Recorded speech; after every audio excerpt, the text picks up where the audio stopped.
biri mu buvunaanyizibwa Buganda Land Board. Kati ab'Ettoolo abakabaka batono nabo ne bagenda ne babanja government. So government bwe kola endagaano ebawa ebyabo.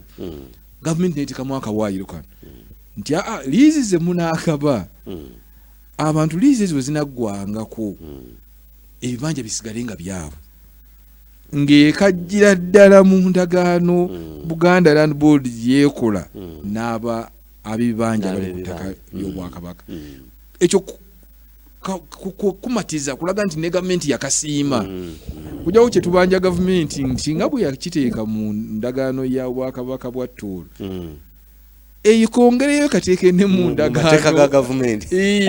Liizi ze bagaba mu District Land Board kagiyingiremu. Liizi Uganda Land Commission zeegaba nako kakole ki? Kayingiremu. Kubanga abantu banyinya bafunye liizi ku bibanja byabwe. Nga ettaka lya public land oba government land nga Buganda Land Board si yeegaba nga District Land Board zezigaba ne Uganda Land Commission.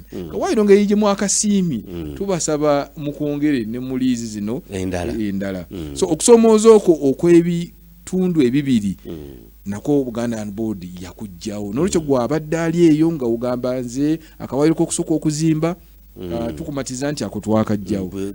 Ettaka liryo oba ozimbya myaka 6 tewali buzibu bw'omanyi.